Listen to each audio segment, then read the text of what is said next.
What's up, YouTube? Night's Edge here again. Got a pretty cool little list video for you of some Kizers, man. I almost had enough to make 5, didn't quite have that. So while I got an extra one right now on loan to me from Fred the Log, I thought it'd be pretty cool to make a Kizer video because I like Kizer stuff. They got some pretty neat stuff. This one is not a Kizer. This is a NAS Lander 2, but it is utilizing the Kizer clutch lock, right? So not counting this as a Kizer for sure. Pretty neat little knife though. Just got it in the other day. The NAS Lander 2. Number 1, first Kizer, and this is I guess it'll be in the order of price from what I'm seeing right now. A couple of different websites, so definitely do your own research on the price thing. This is the Mini Roach. Some people hate this knife, some people love it. I don't know. I kind of like it. It's a pretty neat little knife. Right now, I think these are going for, let's see, let me look at the website. I'm looking at BladeHQ. 55 bucks, so not too bad for what it is. 154 cm, it's a Mac Dignum design, the Mini Roach, and 154 right there. You can see 154 on there. A little bit of billboarding going on, just like a lot of Kizers, but still very light, so that's good. To me, I like this one because it's pretty ergonomic, especially whenever you remove that flipper tab. That's another little cool factor about it. There's a screw.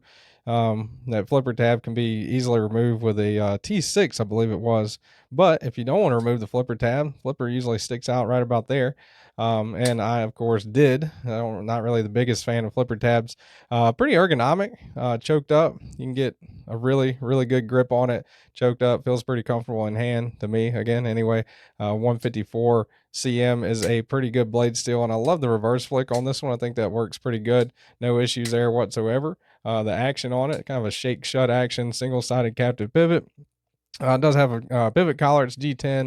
It does have a honeycomb. This one does anyways. A couple different variants of the Mini Roach, but this one has that G10 olive green kind of honeycomb texture into it. So yeah, I think it's a pretty good knife, pretty solid little medium-sized work knife, I guess. So that's the Mini Roach. And number 2, or number 3, I guess, right? If I'm going down, this is the Kizer Mini Paragon. Yep. I said mini in front of that, right? There's a full size. I think it's based on the full size custom, if I'm not mistaken. Let me check real quick. Looking on BladeHQ right now, I couldn't find the satin version or the kind of tumbled finish version of it, but right now 119 bucks on a BladeHQ site, not too bad. On the blade steel, this one you got 154 cm. Kind of see that kind of faded right there, just like the Mini Roach was. Way larger of a knife, so a lot more material there. Micarta, really nice micarta. I love this micarta on this particular one on the handle scales. Nice little blue pivot collar, kind of gives it like a contrasting pop there. Single-sided captive pivot. That thing closes like as soon as you clear that detent. It's closing, right? Flipper tab, pretty comfortable on this one. No issues there, even with the flipper tab. Choke back, I guess you could call this, you know, you put your pinky all the way towards the end, choke back. Actually, surprisingly comfortable, and choked up whenever you get all the way up on that harpoon notch there, or even over it.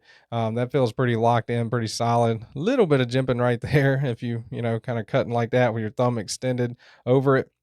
Kind of like much like the Norseman blade shape, got the kind of curve inward right there on the inside of that tanto.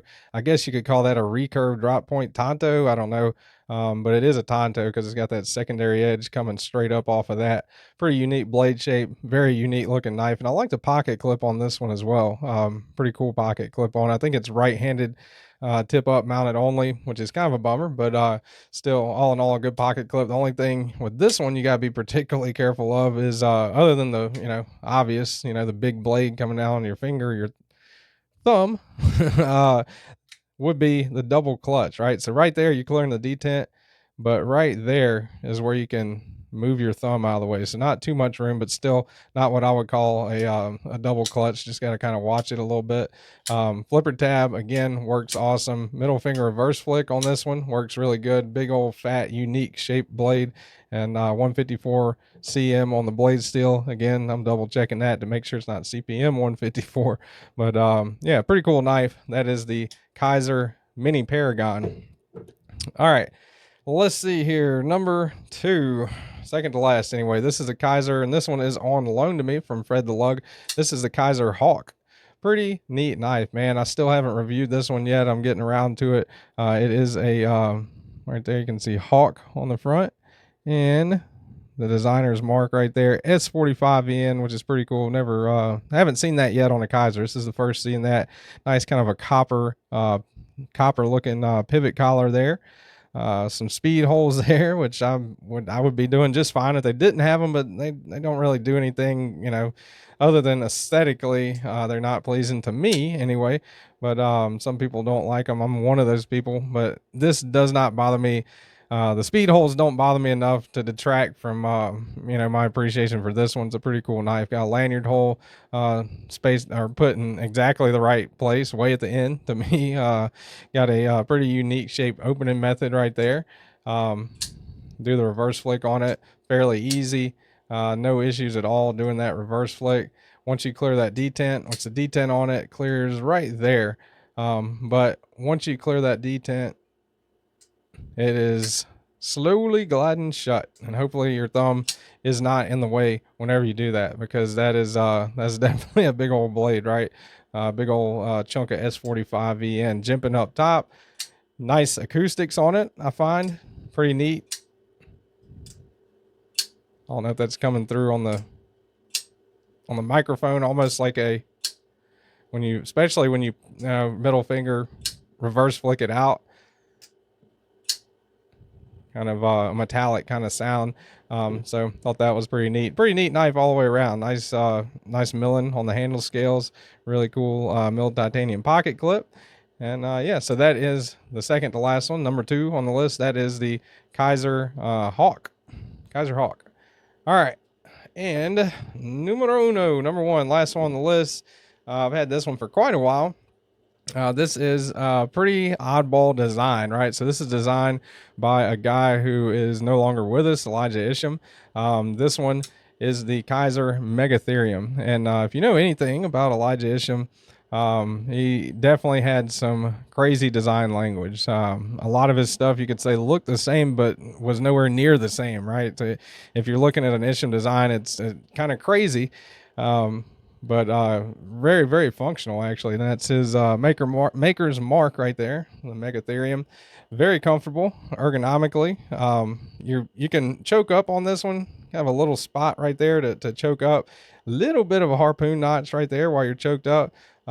Pretty locked in on that, especially if you go over and put your thumb on the other side. That's pretty solid. That's pretty locked in. But even more so is look at this curve in right here, this finger, I guess you call it finger guard, whatever you want to call it. You are locked in like crazy right there, not slipping up or anything by any means, unless you're trying to. So I think that's pretty neat. It's very, very comfortable in hand, more so than it looks, for sure. Very ergonomic. Let's see, I think we got, what do we have on the blade steel? I want to say 20 CV, but I might be wrong. Nope. It's S35, right? Yep, S35EN on the blade steel. Still pretty good blade steel. Kizer uses S35 quite a good bit. Good action on it. This thing has been well used. Centering still pretty good on the centering. Flipper tab works great on it. Locked up crazy solid. I have carried and used this thing a few times. So really good action on it. Middle finger reverse flick, very satisfying, ergonomically pleasing, and the flipper tab works great. So that is the Kizer Megatherium, and I think they have versions of this in satin and with nebula, I think, carbon fiber finish now, I think. And these run, looking at this one right now, this particular version, the only place I could find it actually readily available was Monthly Knife Club, and it's sitting at $233. But I believe the other versions are actually cheaper than that. So that would be number 1 on the list. So that's some cool Kizer knives. Hopefully you guys enjoyed the list. Here is the Mini Paragon. There is the Hawk, courtesy of Fred the Lug. That's his Kizer Hawk. And the Mini Roach. Now, I'm sure there's a guy on YouTube named Kenman, Dan Kenman. If you haven't heard of him, he has got, I think Kenman's got around 20 or so Kizers, maybe more than that. He's like the Kizer guru. So I'm sure Kenman, if Kenman made, which I'm sure he has, made a Kizer video, Kenman would be the one to watch, man, for Kizer anyway. He's got some pretty cool ones and a nice little collection. So that is my Kizer Knives. Hope you guys enjoyed the video. Hit the like button if you like the content. Subscribe right down there if you want more of it. I'd really appreciate it. Thanks to all my viewers, channel members, and Patreons. And I'll see you guys on the next one. Y'all stay sharp.